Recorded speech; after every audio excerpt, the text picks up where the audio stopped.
It's been said that, over the entire 10,000-year course of history, disease has been responsible for more human deaths than every war ever fought put together. Whether this is factually correct or not, I'm nowhere near educated enough to say.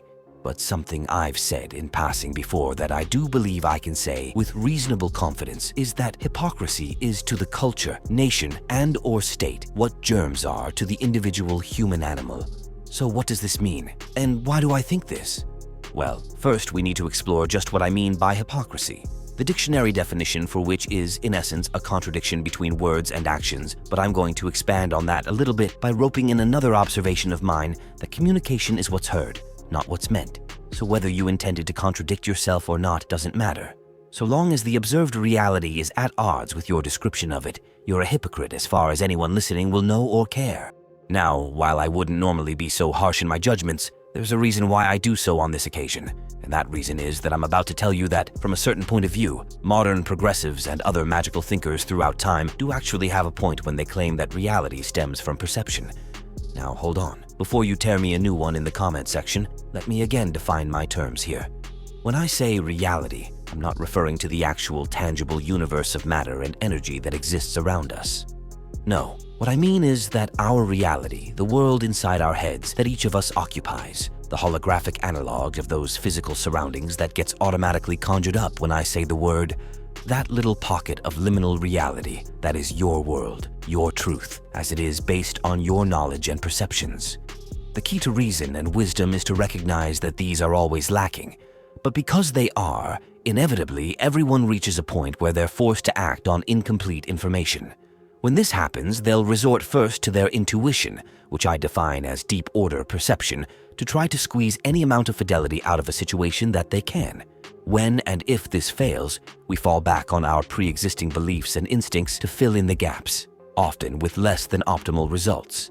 What does any of this have to do with the generational divide?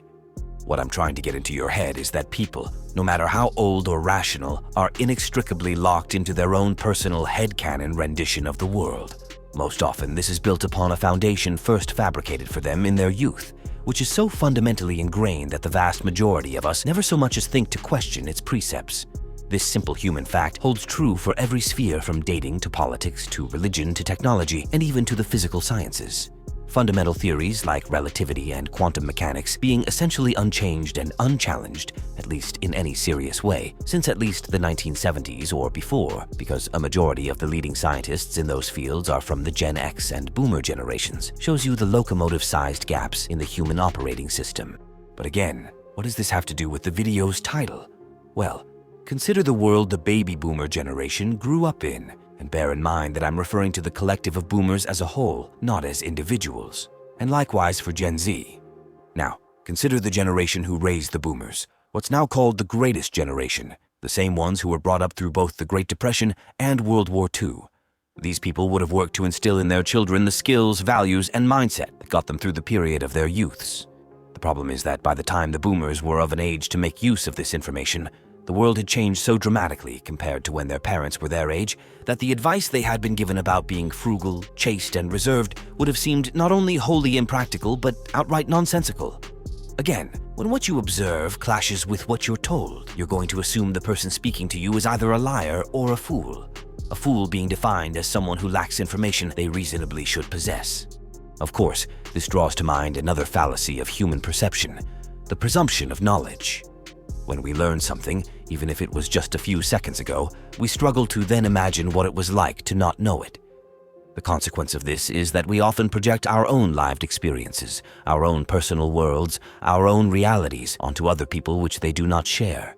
And the result is that we end up talking past or at each other rather than to each other. And on top of all of this, there's the third major fallacy most humans fall prey to, the association of trust, by which is meant the tendency to, in the absence of hard evidence to the contrary, presume equivalent credibility of all information gathered from the same source. Meaning that if the first thing someone told you is proven wrong, you're going to assume that everything else they told you is also wrong unless you can positively prove otherwise. This is because, evolutionarily speaking, it is in our best interest to presume the negative rather than the positive. If you always assume the worst, you'll never be disappointed, as the saying goes. Okay, we get it. I hear you crying at your screen. Everybody has their own perspectives. It's not their fault. It's just life. But what does any of this have to do with boomers and Gen Z? Well, again, put yourself in the shoes of the average baby boomer coming of age in a post-war economy. Your parents, who in their childhoods had to cope with the combined stresses of global economic and wartime hardships, taught you that the keys to a long and successful life were to save as much as possible, never to take anything you had for granted, and to treat each day as though it could be your last. They told you these things because that was what worked for them back in their day. But you don't have any great wars to get dragged into. You have no financial crises, no economic bubbles, no banking failures, no great catastrophes for which you need to be on guard and worry. You don't need to worry about tomorrow because, as far as you can see, there's no reason to think there won't always be more time, more money, more adventure and luxury around every corner. In short, your parents trained you for a world of scarcity, but what you encountered was a world of unprecedented abundance. So to your mind, your parents were delusional, paranoid lunatics that took life way too seriously. Add to that the invention of hormonal birth control, effectively eliminating the main consequence of sexual exploration for women, and now you have all the ingredients necessary to create the most indulgent generation this side of the American Revolution. Now contrast that with the Gen Z millennial experience. Their parents grew up in unparalleled good times, where the barrier for success was only the ability to follow instructions. When Gen X and the boomers were coming up, all you had to do was sit still, memorize your directives, do what your bosses said on time, and you'd be set. Now the quote-unquote traditional pathways have all but completely closed down.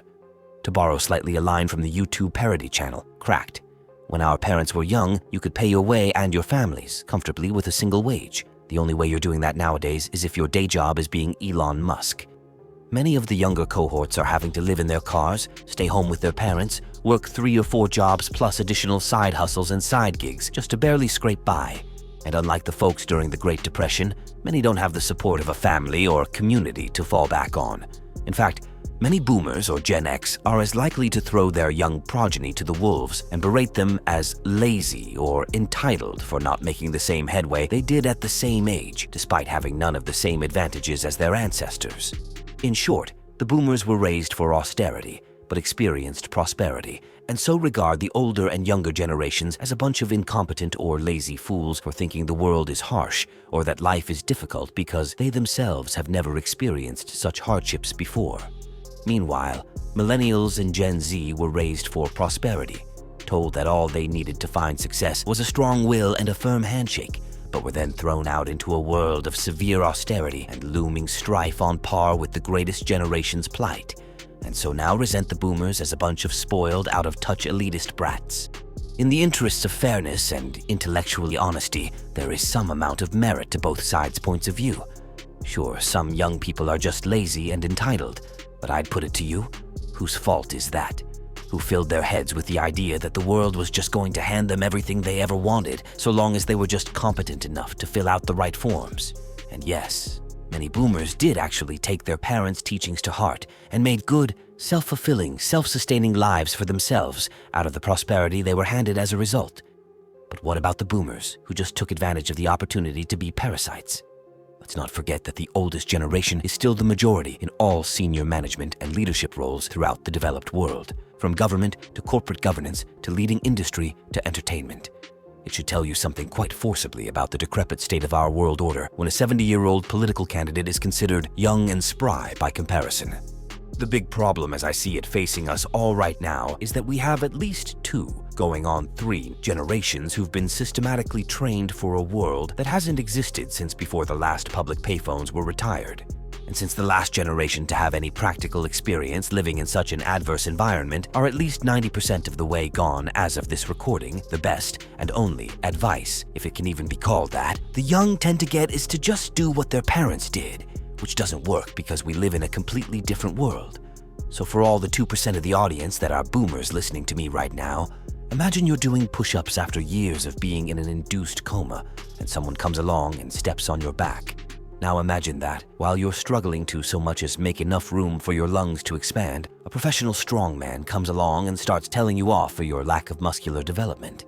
Again, hashtag not all boomers are like that, I know. But please do try to remember that we're coming at this from opposite sides of an economic wave. Always remember, nobody's going to care about your life more than you yourself do. And for the young people, I'm sorry to have to tell you this, but that includes a lot of your parents and grandparents. The simple, harsh reality of all this is that the majority of the people who made the world into the Machiavellian disaster area that it is don't need to worry or care about the fallout of their actions because most of them will be dead before the first of the last needles finally drops. Like it or not, this is our world and our problem now. And as tempting as it may be to do as our elders have trained us and just sit down, shut up, be a good little citizen, and trust in the bigger dogs to let us out of this cage they've trapped us in to begin with, I urge you to not fall for it. Don't let yourself be just another cog in a worthless machine so some greedy megalomaniacal sociopaths can LARP as God Kings another couple of years. But at the same time, don't fall for the evil king fallacy. On the whole, the boomers aren't evil, they're just outmoded, and many of them are just as frustrated by this as you are at them for being so aloof. This doesn't mean we should accept or tolerate the evil parasites. Just learn to distinguish them from the herd before you launch a full-on crusade to burn the whole house down with us still inside it. Okay? Okay. Now, I think I've prattled on long enough. This was supposed to be a light 2-page stint, but apparently conciseness and I go together like boomers and smart technology. But anyway, leave a like and a comment. Come on over and join the Discord. Follow me on X or on my alternate media accounts to help knock down YouTube's algorithm a couple of pegs. And of course, also consider checking out my books or becoming a channel member if you've a coin to spare to toss this old wolf's way. And until next time, stay safe, stay sane, and remember, anyone trying to sell you a dream is just trying to put you to sleep. Peace be upon you.